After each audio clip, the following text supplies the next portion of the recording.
што Велики петок ни открива, што Христовото раснување, Христовата смрт ни откриваат нам за Бога. После Великиот петок минатата година јас никош повеќе нема на овие денови да гледам со исти очи. Велики петок минатата година беше денот на кој што ние, мојата сопруга Анет и јас добивме дозвола да одиме во Грција и таа таму да се подложи на дополнителна диагностика и на лекување со оглед на тоа што тука таа беше диагностицирана со рак на дебелото црево, кој што веќе беше метастазиран на црниот дроб. И нашиот семеен пекол започна во март месец, со тие први диагнози, со тие први тестови. До април веќе баравме начин, тоа што тука се утврди, да се потврди уште еднаш и да може таа да биде третирана. И Велики петок беше денот на кој што по долго чекање грчкиот амбасадор не повика и ни кажа дека тој лично ни дава писмо со кој што ќе можеме да влеземе во Грција. И сигурно ќе се сетите дека тој Велики петок всушност беше ден во кој што започна еден празничен карантин. Само што добив таа вест дека имаме писмо, го добив писмото од амбасадорот и јавив на Анет дека ќе мора да се спремиме за 2 часа, а таа навистина мразеше да се спрема за кратко време, дека имаме 2 часа да влеземе во кола и да тргнеме кон Солун, каде што персоналот, лекарите на болницата Свети Лука не чекаа. Да бидат нашите премрежи уште поголеми, тоа го направивме во момент во кој што пасошот на Анет беше истечен и патувавме со нашето возило, кое што не е баш некое возило и кое што не бев сигурен дали ќе не однесе до Солун. Карантинот само што започнуваше, ние веќе бевме на еден празен, на еден апокалиптичен автопат. Убаво време, испреплетено со нашето страдање, со таа цела неизвестност со која што се соочувавме, дали ќе не пуштат на граница и кога ќе стигнеме. И стигнавме на граница и по отприлика пола саат застој од грчка страна ни беше дозволено да продолжиме и ни посака добро здраве, ни посака Анет да биде добро. Стигнавме во петок во болницата Свети Лука во Солун и во таа болница ние најпрво ни направија ПЦР тест. Тоа беше нашиот прв од многуте ПЦР тестови и одеднаш станавме свесни дека иако дојдовме до Грција, можеби тој тест ќе биде позитивен, па ќе ни го одолговлечи и престојот и лекувањето, целата таа диагностика која што ја чекаше Анет. И ова беше веќе после неколку недели, речиси месец дена од таа наша лична семејна голгота. Моменти во кои што не сместија во една соба, мене ми дозволија да бидам во соба со Анет.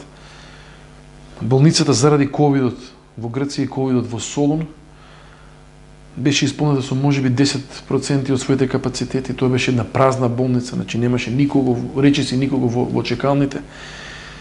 Не сместија на интензивна нега, која што повторно од можеби 30-40 соби имаше пациенти во можеби 4-5 соби. Дојдовме, се сместивме.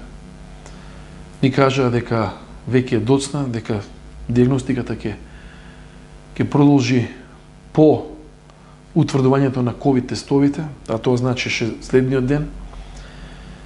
И се сеќавам како во тој ходник, кој што мене ужасно ме потсетуваше на оние ходници од култниот психолошки трилер Shining со Джек Николсон, значи празни ходници кои што беа во едни пастелни сини бои, чудно тивко, со милион прашања на ум што ќе биде со Анет, што ќе покаже оваа диагностика, кои ќе бидат медицинските решенија за Анет.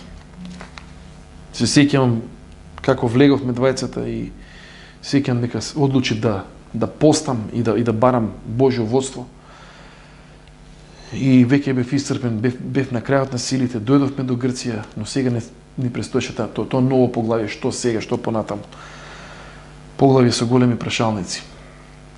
И додека се молев за нет, додека барав од Бог да интервенира, додека го молев Бог да интервенира, додека се соочував со многуте сценарија кои што ми доаѓаа на ум, се присетив дека е Велики петок. И се присетив на оваа недела, која што се нарекува страстна недела, неделата на Христовите маки и страдања. Се присетив на Христос во Гецеманија, размислувајќи за Анет, размислувајќи за тоа што ја чека во однос на диагностика. Веќе беше известна операција. Тој постоперативен период. Среде такви мисли, среде таков, како да кажем, длабоко травматичен момент за нас, болен момент. Мислите ми се свртеа кон Христос, кон таа негова недела на маките и на неговите страдања. И ние бевме во болница затоа што Анет имаше сериозна болест. И мене ми се постои прашањето, што значеше за Христос? Што значеше за тебе, Христе, да бидеш во Гецеманија, да знаеш што те чека, да немаш да немаш никаква медицинска причина за страдање, да бидеш здрав во тој момент и да знаеш дека пред тебе се деновите во кои што ти ќе бидеш во целосна болка, во кои што ти, Христе, ќе бидеш соочен со најдлабоко страдање човечко, со видови на дехуманизација кои што кога ги читам до ден денес не ми е јасно зошто ги претрпе и зошто воопшто се нафати. И во Евангелието според Матеј ни е опишана таа молитва во Гецеманија. Потоа отиде Исус со нив на едно место наречено Гециманија и им рече на учениците: поседете тука додека да отидам онаму да се помолам. И кога ги поведе со себе Петар и двајцата Заведееви синови, се натажи и почна да тагува. Тогаш Исус им рече: смртно е нажалена мојата душа. Останете тука и бидете будни со мене. И оддалечувајќи се малку падна ничком. Се молеше и говореше: Оче мој, ако е можно, нека ме одмине оваа чаша. Сепак, нека биде не како што сакам јас, туку како што сакаш ти. И ова е почеток од тие три молитви во Гецеманија во кои што Исус се моли да го одмине таа чаша. Затоа што Исус не беше мазохист. Исус не уживаше во болката своја, Исус не беше садист да ужива во болката на другите. Исус само знаеше дека тоа што е Син Божи, значи дека неговата мисија доаѓа до тој клучен момент, до тој момент на исполнување на она заради кое што е дојден, а тоа како што ова исто Евангелие, според Матеј, во првата глава, уште при самото Христово раѓање, ни го соопштува. Во првата глава, 21 стих вели: таа ќе роди син и ќе му ставиш име Исус, зашто тој ќе го спаси народот свој од неговите гревови. И Исус знае дека она за кое што беше роден, за кое што дојде на оваа земја, тие моменти се дојдени и дека тој момент нема да биде момент во кој што тој ќе ужива, туку напротив, тоа ќе биде момент дека спасението на луѓето, спасувањето на човекот и на човештвото, моето и твоето спасение, за него лично ќе значи една неверојатна цена. Ќе значи многу маки, многу страдање, и тој се моли: Оче, таа чаша која што е символ на тие страдања, таа чаша ако може нека ме одмине, но смогнува сили и вели: но нека биде волја твоја. Нека биде волјата твоја. Нека биде не како што сакам јас, туку како што сакаш ти. И она што Христос, она што во Солун минатата година го размислував, она што се уште не можам до крај да го разберам, и веројатно никош нема до крај да го разбераме, што значеше за Христос да застане во Гецеманија и да ја гледа, како што јас и Јанет гледавме дека ни престојат уште повеќе маки и уште повеќе страдања. Што значеше за него да знае дека му следи таа недела на преполна со маки и со страдања. Тие денови на судење, на понижување, на плукање, на тепање, на подигрување со неговото човечко достоинство. Еден наместен политички судски процес во кој што тој беше жртва уште од самиот почеток. Процес во кој што пресудата беше донесена пред судот воопшто да заседава.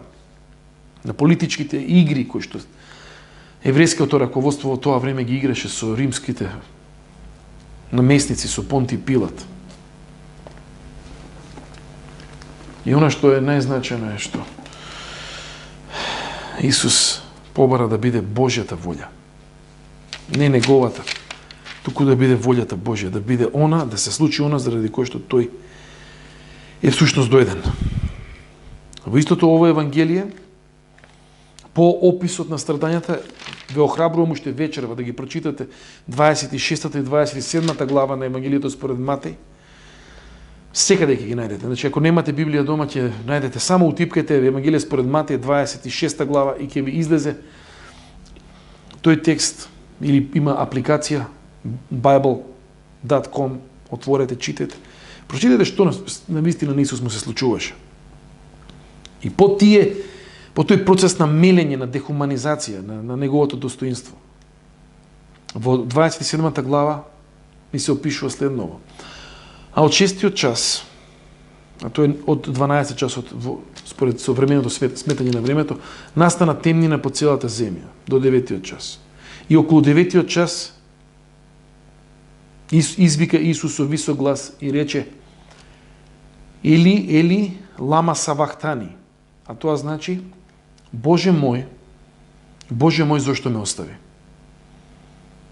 А некој од они што стоја таму, кога чуја тоа, рекоа: овој го вика Илија.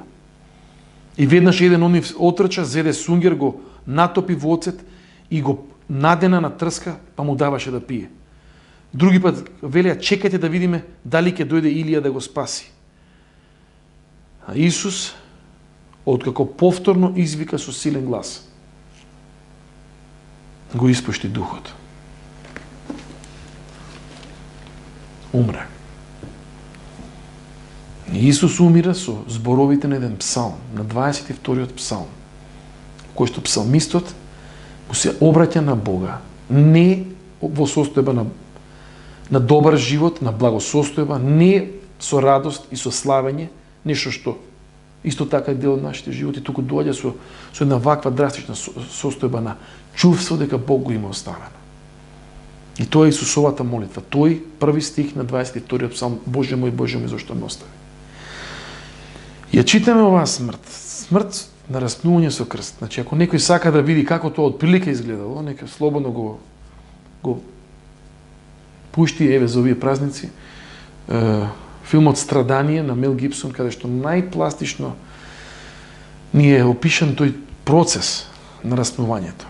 И кога го гледам тој процес, кога самиот имагинативно го ревизуализирам, читајќи ги Евангелијата, кога го гледам в тој филм и останати филмови, Исус од Назарет, значи повеќе филмови се, кога гледам што, значи, ковање на клинци во рацете и во таква состојба, ковање на клинци во нозете, тоа се големи клинови повеќе, не се тоа клинци мали, тоа се големи клинови. И оставање на човекот да се мачи до смрт. Не можам да разберам зошто тоа го направи Исус. И сакам да си го поставам прашањето: што значеше за мене и за тебе? Тој факт дека Исус во Гецеманија не го сврте грбот на мене и на тебе и на човештвото, туку остана, знаејќи за болката, знаејќи за страдањето, знаејќи за смртта која што му е надофат неколку дена подоцна, знае дека ќе почине. Што значи тоа негово невртење на грбот на човекот и на човештвото? и соочување со една ваква ситуација. Што значи тоа за мене и за тебе? Што ни открива за Бог? Кој е Бог? Кој е Бог кој што нас ни се откри во Исус Христос? И сметам дека ова е прашање од клучно значење. Заради тоа што карактерот Божи, она кој е Бог, е основа за нашиот однос со Него. И она што нас ни го откри Гецеманија, таа болна молитва, страдална молитва, и тоа што ни го открија судењата и понижувањата и смртта на крсто распнување на Голгота, е Бог кој што никогаш не е и нема да биде индиферентен, незаинтересиран за моите и за твоите страдања, незаинтересиран за мојата и за твојата смрт. Тоа е сушност Бог кој што не само што сочувствува од некаде далеку на небото со моето и со твоето страдање, туку Бог кој што доаѓа овде во калта на човештвото и ни дава можност да го обновиме нашиот живот со Бога. Тоа е Бог кој што самиот страда и знае како се чувствуваме кога јас и мојата сопруга Анет, која што почина пред повеќе од 2 месеца, како ние се чувствувавме во таа болница во Грција, на тој велики петок, тој знае како ти се чувствуваш во твоите маки и во твоите страдања. Не само теоретски, туку знае затоа што ги има искусено на своја кожа. И таа негова борба нас ни открива, ни објавува Бог кој што по цена на своето дехуманизирање, по цена на своето собствено страдање, по цена на смртта, сака да ни обезбеди заедништво, сака да не врати кај Него, сака да го спаси човештвото. Тоа што го зборува во Матеј, дека мисијата на Христос, мисијата на Бога, на Исус, ќе биде да го спаси човештвото од нашите гревови, од нашите промашувања, од нашето зло, тоа се обистинува во овие денови. И денес на Велики петок ние треба и ве поканувам да се присетиме на цената што Бог ја плати за да можеме јас и ти да имаме повторно и обновено заедништво со Него, да имаме вечен живот, да можеме, слушнете ме добро, нешто што е за мене екстремно значено, најзначено, да можеме уште од тука да му се обратиме на таквиот Бог.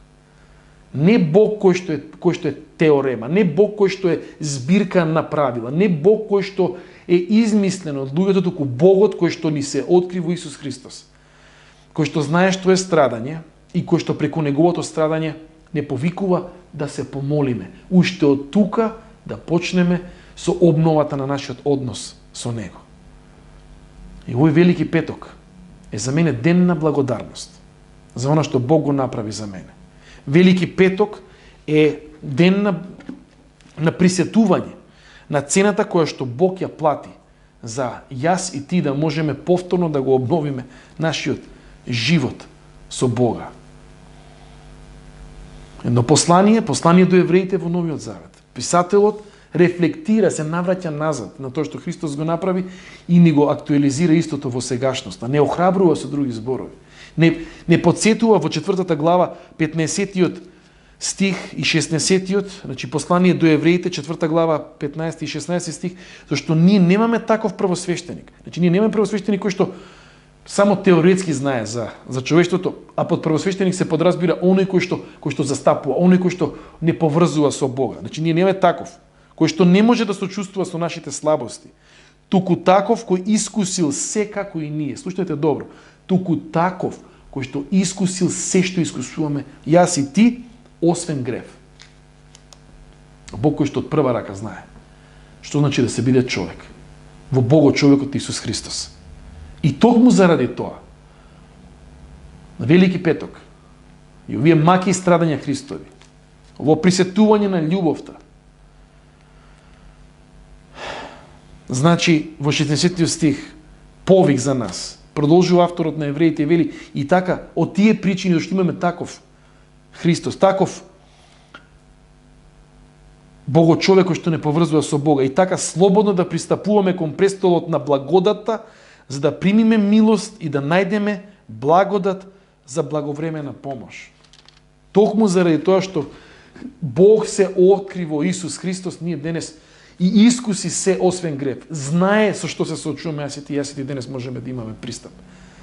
можеме уште повеќе да се ослободиме, да не правиме слики за Бог кој што е страшен, кој што е само намрштен, кој што сака да ни го загорчи животот, туку Бог кој што знае што е страдање, кој што знае што е болка, кој што знае што значи смрт и кој што знае дека колку ни е тешко во сите такви моменти на маки и страдање во нашите животи. И таквото нешто, знаејќи дека имаме таков сочувствителен Бог, да не охрабри да пристапиме, како што вели 16 стих, слободно да пристапиме. И мојот повик денес на Велики петок е слободно да пристапиме во молитва. Да му заблагодариме на Бога за она што го направи во Исус Христос, за спасението што ни го даде преку неговата смрт на крстот. И што преку таквото нешто ни го обнови, ни даде можност ние повторно да се конектираме, повторно да се поврземе со Бога. Јас сакам сега да ве повикам да ги затвориме нашите очи и да се помолиме. Јас ќе се помолам на кратко.